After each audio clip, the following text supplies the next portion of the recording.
I'm Robert Schachter, and I'm sitting here with Dr. David Burns as part of the ABCT series of meeting and getting to know the pioneers, the people who really started the whole cognitive therapy and behavioral therapy movements. And so we're going to talk together. So David, how did you get started in this business? Well, I started out in biological psychiatry at University of Pennsylvania Medical School, and I was doing research on the so-called chemical imbalance theory of depression and treating patients with psychopharmacology, antidepressants and etc. And I had two problems with it. One, our research seemed to be indicating pretty clearly that this chemical imbalance theory of depression was a false theory. It isn't true that depression is due to a deficiency of brain serotonin. I don't think we know what the cause is, but I think we can say pretty clearly that this theory that's been dominating biological psychiatry is not a true theory. And in addition, I was given out antidepressants, tons of them, to my patients. I had many, many depressed patients, and I saw very few of them responding with complete recovery to antidepressants.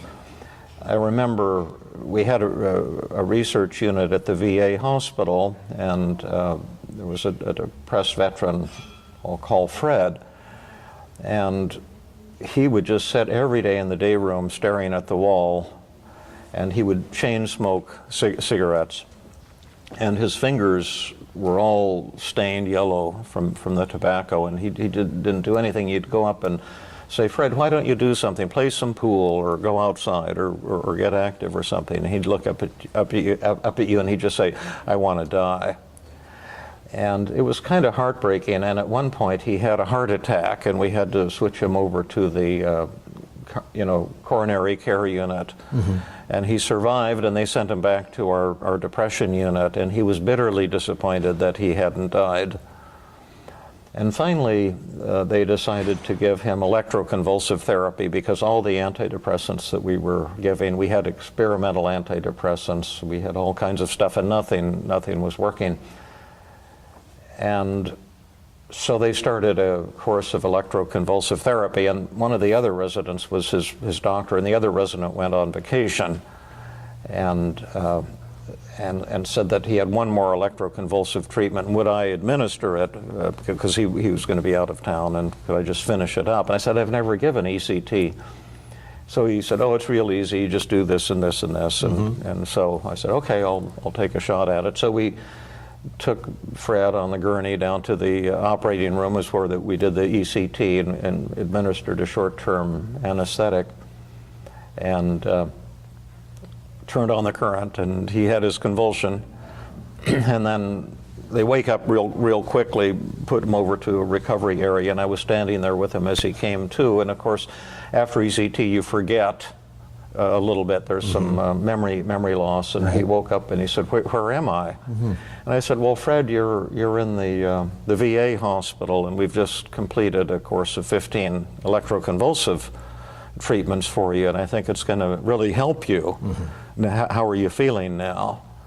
And he looked up to me and he said, "I want to die." And I just felt kind of crushed, because it wasn't just Fred, it was almost every patient I was treating. We were throwing the book at them from a biological psychiatry point of view, and I had very few who were improving much, and almost none who were going from depression to joy, which is what I wanted. And I was looking around for maybe some form of psychotherapy to supplement this, and the department chairman said, "Well, there's this new thing called cognitive therapy. There's this guy Aaron Beck, and it's based on the idea that negative thoughts cause depression, and you can train patients to think differently, and maybe you should check that out." And I said, "Oh, that sounds so ridiculous. And I've seen Beck, he looks goofy, wears a bow tie, and it sounds like the power of positive thinking. And I know my patients are way too severe for any goofy stuff like that." And the department chairman says, you're probably right, but why don't you go and do this weekly seminar and try it out with some of your patients, and then you can prove to yourself that it won't work. And I said, well, that's not a bad idea. So I started going to his weekly seminar, and he'd always say, there was only about 5 people in the world at that time who were doing or learning cognitive therapy, and I would always describe some real severe patient at the beginning of the seminar. He'd say, does anyone have any really tough patient? I'd say, well, I have this patient who's going to commit suicide tonight if I don't come up with something this afternoon. And they'd say, oh, let's work on David's case. And then I would present the case, and he always had really neat ideas, you know, and then I always told the patient I'm going to present this, and then they say, what did Dr. Beck say? And I say, oh, we should try this or this or this. Right. And lo and behold, the technique started working. And I couldn't believe it. And patients that I had been stuck with and who had been depressed for years began to turn the corner on their depression. And I said, wow, this might be for real. And I got deeper and deeper into it, and eventually I gave up. I had a grant to stay on the tenure track to be a full-time researcher. I had a 5-year grant from the federal government to develop a brain serotonin research laboratory at the medical school. And eventually I said, you know, I don't want this. I don't want to do this. This isn't ever going to lead anywhere. And I just sent the money back. And I said, I don't want to stay and be a full-time researcher. Instead, I went into private practice. I stayed on the voluntary faculty. I did volunteer teaching. Right. And I put my energy into learning and then developing cognitive therapy. And it was an agonizing decision at the time because they put tremendous pressure on me not to leave and to stay on the faculty. And I'm so glad that I made that decision. It put my whole life in a different direction, and I've been grateful ever since. Yeah, those directions are very powerful. And so how has your view of cognitive therapy as it is changed since you started? It's changed pretty dramatically. I'm still an enthusiast for cognitive therapy, and I use it every day. But as I got deeper and deeper into cognitive therapy, I found that, just to simplify it, there were kind of 2 categories of patients. There were those who responded really quickly and amazingly. They loved the techniques. I developed some pretty powerful techniques like externalization of voices and the acceptance paradox and the downward arrow techniques, and a lot of really cool techniques. Beck had his techniques too, examine the evidence, and the Socratic method. And there were those patients that they would take to it, it worked well for them, they would have a dramatic and complete elimination of symptoms. But there were other patients who seemed to fight me and to yes but me. Right. And they seemed almost opposed to getting better as opposed to working together. Often they had borderline personality disorder, but it could have been any diagnosis. And I began to do research, although I was a clinician, collecting data longitudinally from my clinic in Philadelphia over time and measuring things to see if we could identify the ingredients of therapeutic success or failure. What were the things that really caused people to recover quickly, and what were the things that maybe caused therapy to fail? Right. And we isolated some variables and modified the therapy dramatically, and we've come up with something new called team therapy, and you could think of team therapy as cognitive therapy on steroids. And essentially what it amounts to is putting a motivational front end onto cognitive therapy. We've learned to bring subconscious resistance to conscious awareness and to melt it away before we try any cognitive techniques or behavioral techniques or psychodynamic techniques or whatever to change the way the patient thinks, feels, and behaves. And this has led to what we believe is a significant advance or breakthrough in psychotherapy. Yeah, well, there are very powerful results of it, I've seen. And so addressing that resistance first is an important part of this. Yeah, it's absolutely crucial, and it wasn't taught as a part of cognitive therapy. Beck always gave lip service to the idea you have to have an agenda and work with the patient as a team. and even people ever since Freud have said, you've got to deal with resistance. But no one ever told me what resistance was or how to turn it around. And that's what we've developed essentially as a new way of categorizing resistance, seeing what we've developed, the 8 most common patterns of therapeutic resistance, and then found ways of bringing them to conscious awareness the first time we work with the patient and then melting them away.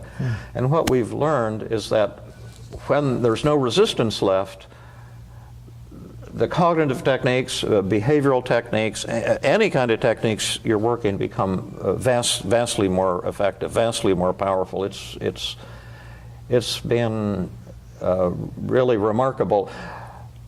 We have to do a good outcome study to prove this, and a colleague at Stanford is developing one now, Dr. Kim Bullock. But I've been doing a trauma workshop for the past couple years, and in the trauma workshop, and here in the intensive that we've been doing here in the South San Francisco Conference Center, I do a live demonstration, and I generally work with someone who's had horrific traumas, repeated rapes, violence, just horrific things. And often the patients have had maybe 20, 30, 40 years of failed treatment for depression. And in the live demonstration, I set aside 2 hours to treat the person while the audience watches and explain how the new team tell us what therapy works. Tell us how team works. They're TEAM. Yeah. Well, let me first finish my long-winded story. But what I was going to say is in every one of those, I'd say last 40 or 50 people that I've treated have had a complete elimination of symptoms in one session. And if you had said that was possible 10 years ago, I would have said you were crazy. No, it's remarkable. I used to see this occasionally. Now I see it almost every single time I work with somebody, and that's why to me this feels like something new and quite different. Now we can get back to whatever you were saying. Well, you described team. Tell us what team is. Well, T stands for testing, and we have to thank Aaron Beck for bringing in the concept of testing. His Beck Depression Inventory in 1964 was really the first time someone said you can actually measure depression in a reasonably precise way. And I never had a patient in my whole career that I didn't measure at least one thing at every single therapy session. And I started measuring, I would say, in 1975 when I started doing clinical work. And then over the year, and that's been fantastically helpful. Most therapists do not measure. My former colleague from my residency class, John Rush, who became a prominent biological psychiatrist, and he was the first author on the first article on cognitive therapy. It was Rush and Beck and others when they did the first publication in the first edition of Cognitive Therapy and Research. And he has recently been talking about, he did a grand rounds at Stanford, and he said that psychopharmacology and psychotherapy are the measurement-free zone. The people think they can treat without measurement. We don't see that in any other area of medicine. When you go to the emergency room, you get x-rays and blood tests and blood pressure and EKG. We're measuring things. And what I've always believed is that you cannot do meaningful psychotherapy without measuring. And now we have, with team therapy, we measure. I've developed ultra-short, highly accurate scales to measure depression, suicidal urges, anxiety, anger, and other variables. And we have patients sit in the waiting room before each session begins and take a test. How are you feeling at this moment? How depressed are you? How suicidal are you? They hand that to the therapist at the beginning of the session, and you can look at it and see exactly how the patient's feeling. Then you have the session, you hand this back to the patient at the end of the session, they sit down in the waiting room and take it again. And how are you feeling right now? And then you can look at those ratings. The patient goes home, they leave you the test, and you can see exactly how effective or ineffective you were in every session for the first time. It's like having an emotional x-ray machine. Yeah, or you take their emotional pulse before and afterwards. That's right. And so you can really see exactly what and where they are and before and after. Yes, they also rate you on therapeutic empathy, how warm and caring you were. Now, what's the purpose of that?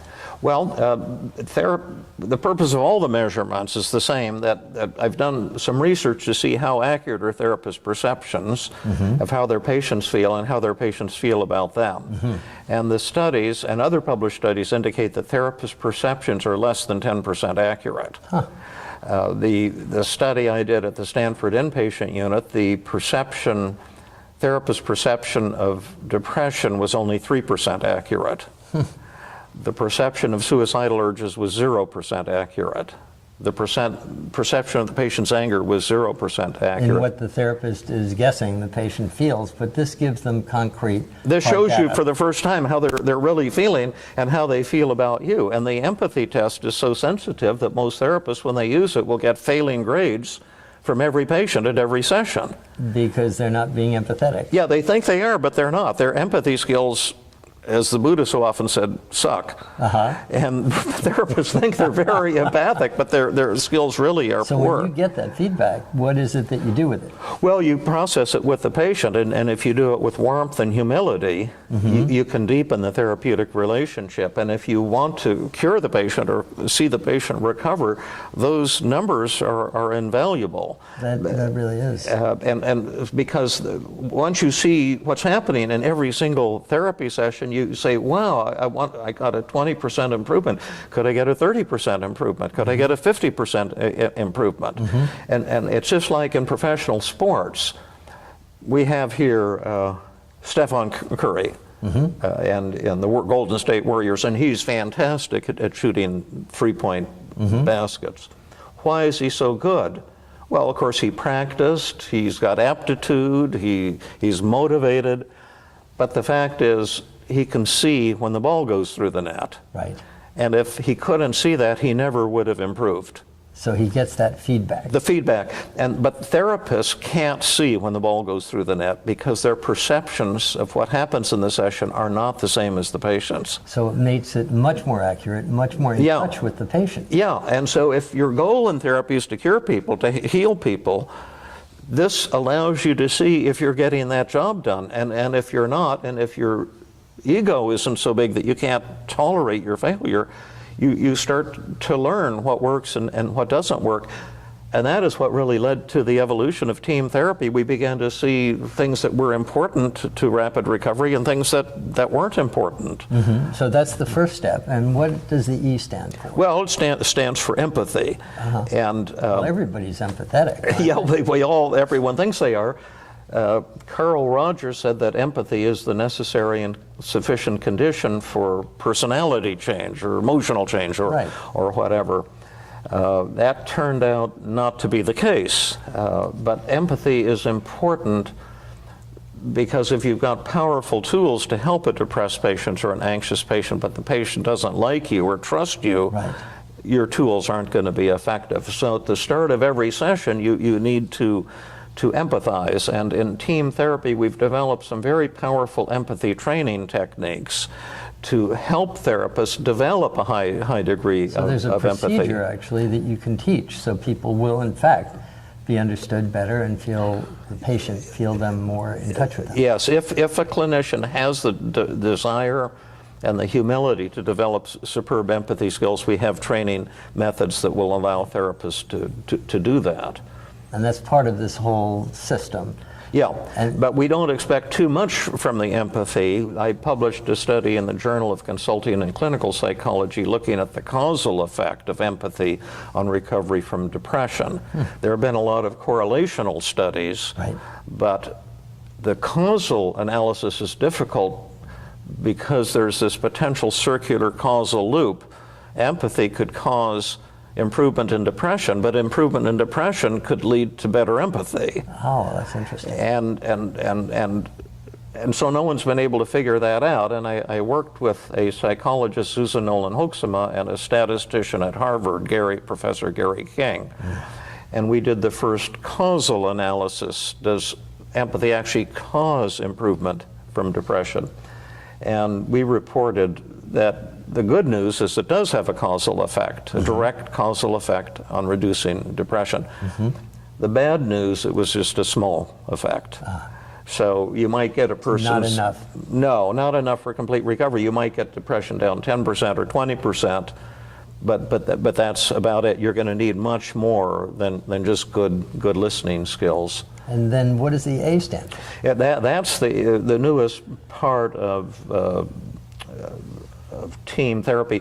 It stands for agenda setting, or what we call paradoxical agenda setting. Mm-hmm. And what is that? Yep. Well, that's where you find out what, if anything, the patient wants help with, and then if the patient says, "Oh yeah, I'd really like help with my depression," you bring the patient's resistance to conscious awareness. This was never part of cognitive therapy training or any training I had, but you make the patients aware of all the reasons why they might not want to recover from depression, why they might not want to talk back to their self-critical thoughts.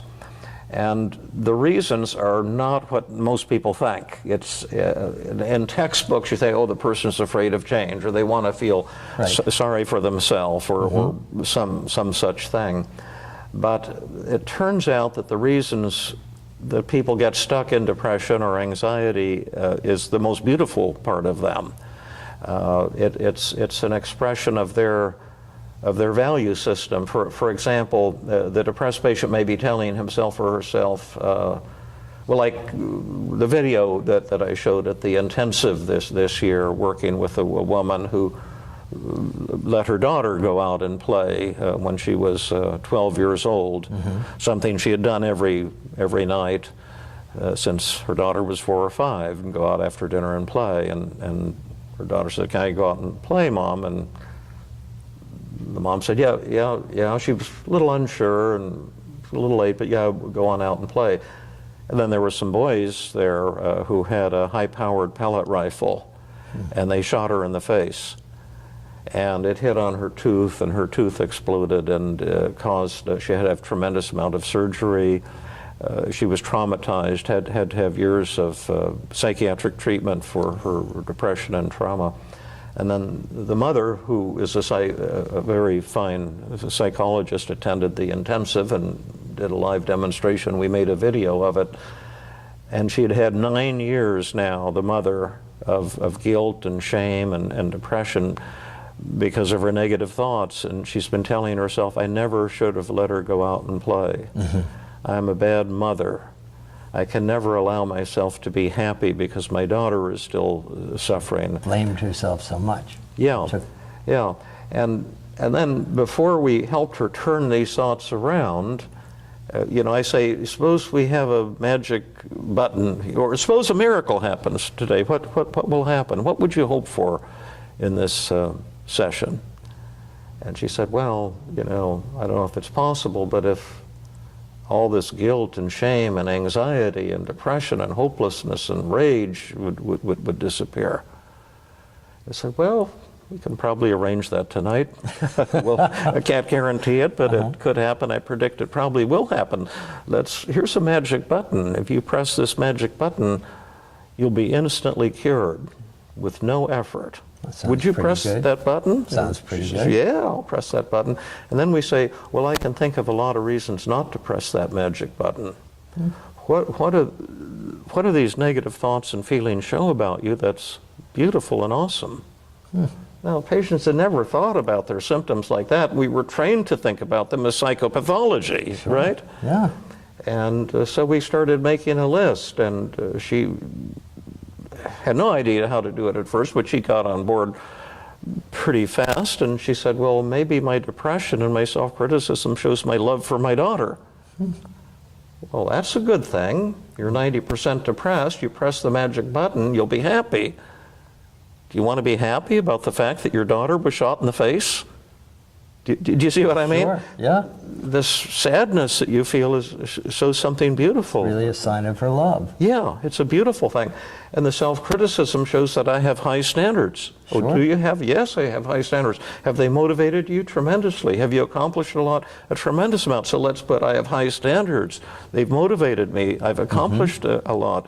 You're anxious all the time. You press the magic button, your anxiety will disappear. Oh, so you want to be free of anxiety? Now, what happened the last time you let your guard down?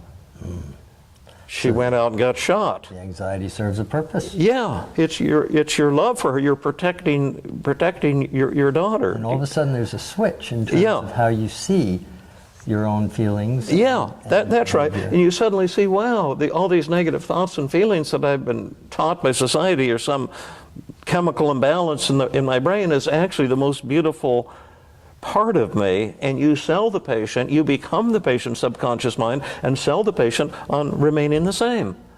And the paradox is when you do that, suddenly the resistance disappears and the patient wants to change. And then we have this thing called the magic dial.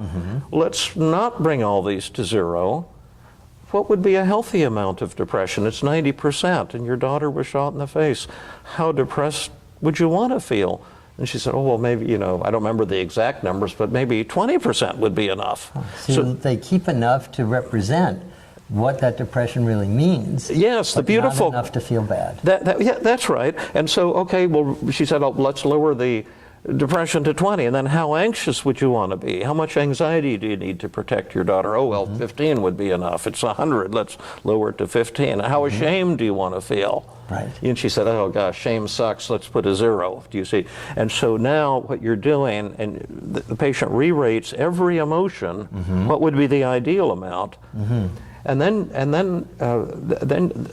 what you've done, you've made a deal with the patient's subconscious mind. Right. That will lower to this level, but no lower. Right. Now the patient is free to work with you as a partner. They don't need to yes but you or fight with you. Because the resistance is their desire to hold on to that because of what it represents. But yes, and we've honored that. We're honoring that. then they can let go of it. Yeah, and then we come in with powerful techniques, the conventional things like identify the distortions, the externalization of voices, the acceptance paradox, the paradoxical double standard technique. And what happened with her and what happens with most patients, it took about 45 minutes to get up to this point in the session. Yep. Keep in mind, this is an extended session. We're not going to be limited to 50 minutes. Right. We've got 2 hours. And then it took at that point about probably 10 minutes for her to completely crush the negative thoughts. That's impressive. Yeah, and this is what I see almost every single time I work with somebody, and then re-rate at the end. And the funny thing is those goals that they have disappear. That's just like a temporary illusion. Because once they can really destroy the thought is gone. Yeah, and then the goals change, and she that rated all of her feelings not only as 0, but some of them negative. She said her shame went from plus 90 to minus 1,000. And that's team therapy. And so the methods part, I guess, is the M in team. Yeah, and a lot of those are cognitive techniques. There's psychodynamic techniques you can use. There's behavioral techniques, exposure techniques. There's spiritual techniques. There's uncovering techniques. I'm heavily cognitive because of my background in cognitive therapy, but I really use techniques. You can use techniques from any school of therapy. The methods part of the model is not limited to this or that school of therapy. So that's a quick overview, and then at the end of the session you test them again and see how you did. And that's how your work's evolved to this point. Yeah. And so in terms of the research you've done and do, how does that inform your therapeutic approach? Well, it's informed me a lot. Now, I can't promote myself as a heavyweight researcher the way back, and so many others are. I've been a clinician surviving in private practice, but I've collected data longitudinally over time, and I've used structural equation modeling techniques that allow you to kind of dissect cause and effect relationships out of data collected over time. Right. And the research has helped me in 2 ways. It's shown me what's important and what's not important. Like a lot of the things that cognitive therapists believe, and and therapists from other schools have thought, when I've done causal modeling of it, I found out that's not true, that the data isn't there. Like cognitive therapists believe that like perfectionism causes depression or neediness, love addiction, and that if you change those belief systems, the depression will go away. Right. And this is classic cognitive therapy. And the research that I did, and again I published in Journal of Consulting and Clinical Psychology, my research showed that theory is a false theory.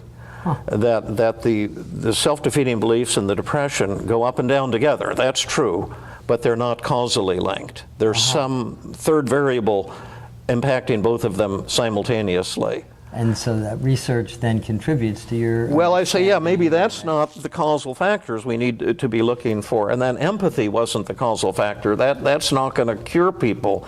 But I found a causal factor that had a massive causal effect on changes in depression, and that was a scale I developed called willingness. And what it amounts to in a nutshell, without going into all the history of the research on it, the scale really asks, how willing would you be to do psychotherapy homework between sessions? What would it be worth to you to recover? How much work would you be willing to do? I measured all kinds of scales, like behavioral scales, cognitive scales. They had no causal effects on changes in depression, but this willingness scale had a massive causal effect. How much someone was willing to do the work they needed to do to get better, and you could assess that. Yes, and we've validated that in about 5 different databases, and each one it had a massive causal effect on recovery from depression. We've looked at it with inpatients, with outpatients, a variety of settings, but that scale,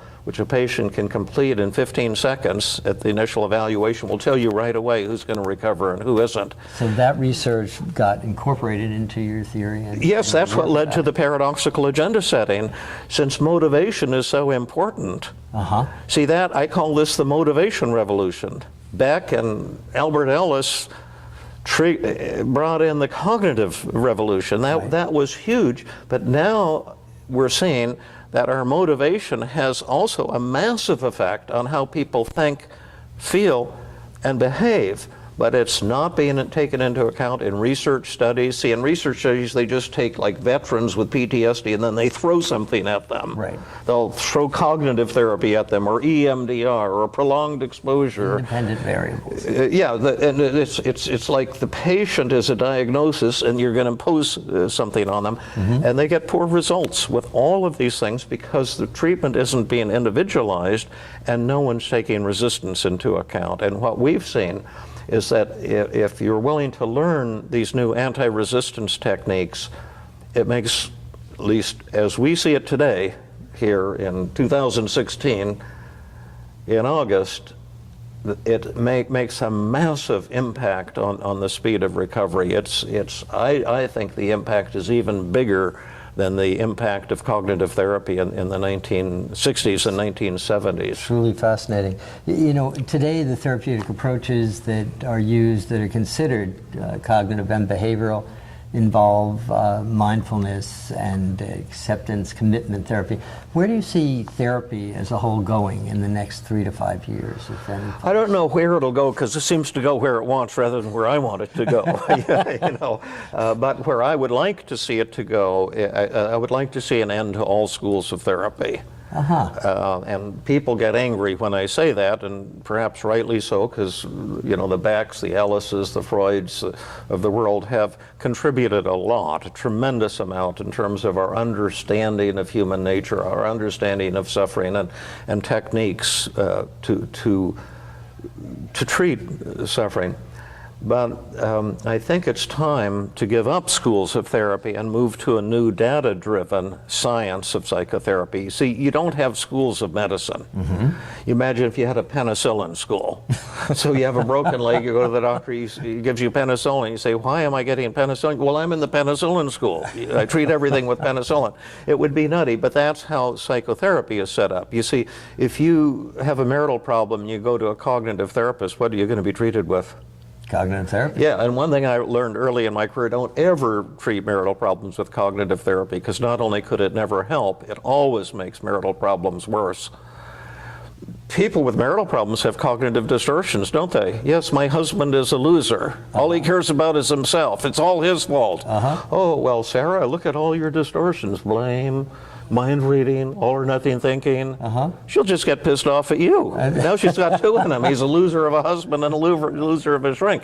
You need other methods to treat relationship problems. But if she goes to a psychodynamic therapist, she'll get psychodynamic therapy. If she goes to an EMDR therapist, she'll get EMDR therapy. To me, that makes no sense. I'm saying let's develop a structure of how psychotherapy works. Psychotherapy in general. Yeah, and we can then plug any methods we want into the methods part of that model. And so where I would like to see is a data-driven science of psychotherapy that good money drives out bad money. To see what works for what, and that would be used. Yeah, and measurement, based on measurement. And I think the discoveries of the future won't come from big-name researchers, but from clinicians. We now, my son and a programmer and I have been